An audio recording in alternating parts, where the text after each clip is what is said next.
चलता है, पता चलता है सांप को। धरती कंपन से पता चलता है। और देखिए धरती कंपन से, और ये इनके जो विष होते हैं, इनके जो विष होते हैं, विष यानी जहरीला, इसके जहर से क्या बनाया जाता है? जहर से सीरम नामक सीरम नामक दवा बनाई जाती है। सीरम नामक दवा बनाई जाती है, बनाई जाती, सीरम नामक दवा भी बनाई जाती है। और देखिए कोबरा अपने बच्चों को घोंसले भर में जन्म देता है और उसके पश्चात वह उन्हें खा भी जाता है। ऐसा सांप है भारत में, ये महत्वपूर्ण है, इसको याद रखना है। भारत में 4 प्रकार जहरीले सांप, नाग, करेत, दुबैया, फावी। नाग, करेत, दुबैया, फावी। भारत में 4 प्रकार के सांप पाए जाते हैं, नाग, करेत, दुबैया, फाई। और पूछा जाएगा कि सांप के जहर से क्या बनाई जाती है? सीरम नामक दवा बनाई जाती है, जो ये आपको काम किया जाता है। आपको ध्यान रखना है, भारत में देखिए सांप के 2 खोखले दांत होते हैं, याद रखना है, सांप के 2 खोखले दांत होते हैं। सांप के 2 खोखले दांत होते हैं, जिससे वह दूसरों में जहर को छोड़ता है। सांप के काटने पर दवा भी उसके जहर से बनाई जाती है, जो जहर के दवा का क्या नाम है? सीरम। उस दवा का नाम क्या है?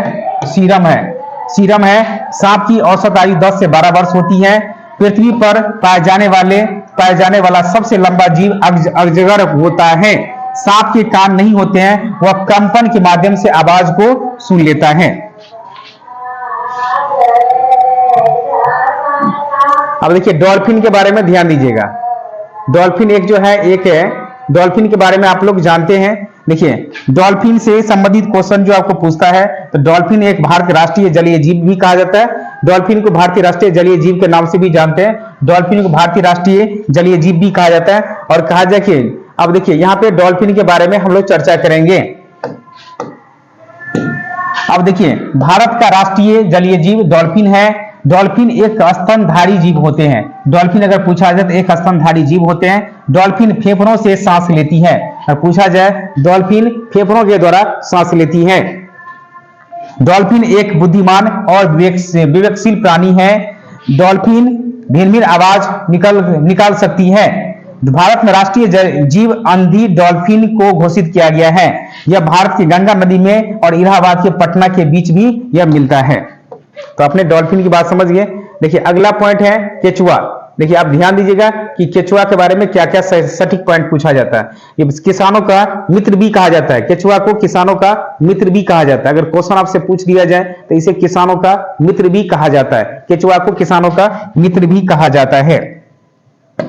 अब देखिए इसे कई नाम से अब याद रखना है, इसे केचुआ को किसानों का मित्र भी कहा जाता है। अब देखिए यहाँ पे ध्यान देना है, केचुआ को किसानों का मित्र कहा जाता है। केचुआ मिट्टी को खाता है और उसे भुरभुरा बना देता है, जिससे मिट्टी और ऑक्सीजन की मात्रा बढ़ जाती है और मिट्टी अधिक उपजाऊ भी हो जाता है। मिट्टी को अधिक उपजाऊ भी बना दिया जाता है। केचुआ पत्तियों और पौधे को खाते हैं तथा इनके मल से जमीन उपजाऊ बनती है। केचुआ जमीन में छेद बनाते हैं, जिससे जमीन पीले हो जाती है। केचुआ द्वारा बनाए गए छेदों से जमीन को आसानी से हवा और पानी मिल जाती है। ये सभी था आपको केचुआ संबंधित पॉइंट। अब देखिए ब्लू व्हेल। देखिए ब्लू व्हेल के बारे में आप भी जानते हैं। देखिए ब्लू व्हेल एक ऐसा है कि पृथ्वी पर पाया जाने वाला सबसे बड़ा जीव ब्लू व्हेल कहलाता है। पृथ्वी पर सबसे बड़ा जीव पाने वाला ब्लू व्हेल है। और देखिए इसके बारे में थोड़ी समझ जाएंगे। ब्लू व्हेल के बारे में देखिए समझ जाएंगे। यह पृथ्वी पर पाया जाने वाला सबसे बड़ा जीव ब्लू व्हेल कहलाता है। यह एक स्तनधारी जीव होता है। यह फेफड़ों से सांस लेती है। ब्लू व्हेल सर्वाधिक मात्रा में प्रशांत महासागर में पाई जाती है। अगर पूछ दिया जाए यह कहां पाई जाती है सबसे अधिक, तो प्रशांत महासागर में पाई जाती है। देखिए रेशम और कीड़ा, जो ध्यान रखिए रेशम और कीड़ा। देखिए रेशम और कीड़ा क्या होती है। जब रेशम की बात किया जाता है तो रेशम का कई संकेत होता है। देखिए रेशम का जो कीड़ा बनाई जाती है, जो कीड़े होते हैं, ये संकेत होता है कि यह कीड़ा जब दिखाई जाती है तो इसी के द्वारा कई संकेत भी बनाया जाता है। इससे कई तरह के आकृति भी, कई तरह के गुण भी जो आपको देखने को मिल जाती है एनसीईआरटी में। अब देखिए इसमें जो कीड़े से जो बनाया गया उनका देखिए ध्यान दीजिएगा। अब इसमें जो बनाई गई उसमें सबसे महत्वपूर्ण पॉइंट क्या है। अब यहाँ पे है कि रेशम की कीड़ा शहतूत के पेड़ पर पाया जाता है। रेशम की कीड़ा अगर पूछा जाए शहतूत के पेड़ पाया जाता है। रेशम पालन को सेरीकल्चर भी कहा जाता है। नर रेशम अपनी मादा को अब उसकी गंध से कई किलोमीटर दूर से पहचान लेता है। ये काम रहता है रेशम का। तो ये 3 पॉइंट आपको याद रखना है। अब देखिए कुछ ऐसे पॉइंट है जो एग्जाम में बहुत ही महत्वपूर्ण पूछा जाता है आपको। अब देखिए यहाँ पे जो है ये पॉइंट एकदम महत्वपूर्ण है। कितनी बार पूछा नहीं गया हो, कितना बार पूछा गया होगा ये क्वेश्चन, बार बार पूछा जाता है। देखिए चील है, गिद्ध है और बाज। चील, बाज और गिद्ध के बारे में आप भी जानते होंगे कि ये ऐसा पेपर में पूछा गया था हर एक बार। देखिए यह मनुष्य 2 से 4 गुना अधिक देख रहे, यानी 4 गुना। मनुष्य कितना गुना, यानी यह 4 गुना अधिक देख सकता है। अधिक किसी वस्तु को देख सकते हैं। यह पक्षी ऊंचे पेड़ के ऊंची डाल पर अपनी घोंसला बनाते हैं। मनुष्य 4 गुना देखते हैं। चील बाज और गिद्ध मनुष्य 4 गुना देखते हैं। गिद्ध मरे जानवरों को खाकर पर्यावरण को भी साफ करता है। याद रखना, यह जो सुनसान इलाकों में यह अपनी क्या करता है, यह घोंसला सब बनाती है। और यह सबसे मनुष्य 4 गुना अधिक देखता है, जो गिद्ध, चील और बाज। देखिए अगला पॉइंट है मधुमक्खी। इस बार भी क्वेश्चन आपको अगस्त वाला भी पेपर में आया था, जो पेपर में पूछा गया था आपको, तो याद रखना है। देखिए मधुमक्खी के पालन को एपीकल्चर कहा है। देखिए ये मधुमक्खी के पालन होता है, मधुमक्खी ये जो लगता है उसके बारे में ये पूछा जाता है। तो मधुमक्खी के बारे में आपको सबसे महत्वपूर्ण पॉइंट पूछी जाएगी कि मधुमक्खी क्या है, मधुमक्खी के बारे में क्या आप जानते हैं, इन सभी का उल्लेख आपको इसके बीच में आपको मिलेगा। मधुमक्खी हर छत्ते में एक रानी मधुमक्खी होती है जो अंडे देती है। अंडा देने का काम कौन करेंगे, तो रानी मक्खी करता है। याद रखना, अंडा देने का काम जो करेंगे वह कौन सा करेंगे, और रानी मधुमक्खी का होती है। छत्ते में कुछ मधुमक्खी होती है जो कार्य नहीं करता है। छत्ता में कुछ ऐसे होते हैं जो वह कार्य नहीं करती है। इनका याद रख, इनका छत्ता मोम का बना होता है। इनका छत्ता अगर पूछ दिया जाए तो मोम का बना होता है। अब देखिए यहां पे ध्यान देना है।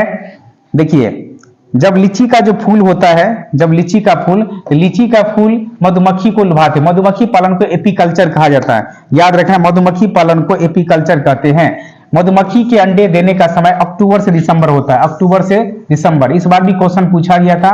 जो मधुमक्खी के अंडे देने का समय अक्टूबर से दिसंबर के बीच होता है। और यह मधुमक्खी पालन के लिए समय भी होता है।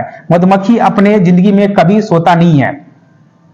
शहद फ्रक्टोज की मात्रा ज्यादा होती है, तभी यह चीनी से भी मिठास होता है। अब देखिए मधुमक्खी के बारे में जो चर्चा करने वाला व्यक्ति थे वह कौन था, अनीता कुशवाहा। याद रखना, अनीता कुशवाहा। याद रखना, अनीता कुशवाहा मुजफ्फरपुर के है ना, मुजफ्फरपुर के जो बोचहा गांव, मुजफ्फरपुर के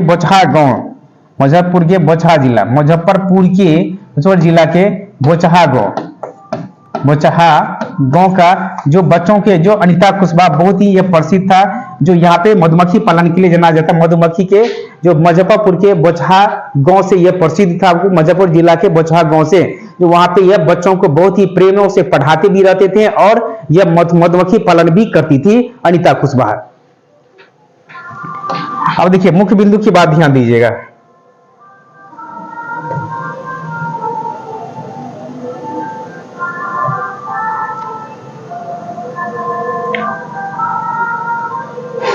अब देखिए यहाँ पे मुख्य बिंदु की ध्यान दीजिएगा। मुख्य बिंदु क्या क्या है उनको ध्यान दीजिए। कंगारू चूहा कभी भी पानी नहीं पीता है। याद रखना, कान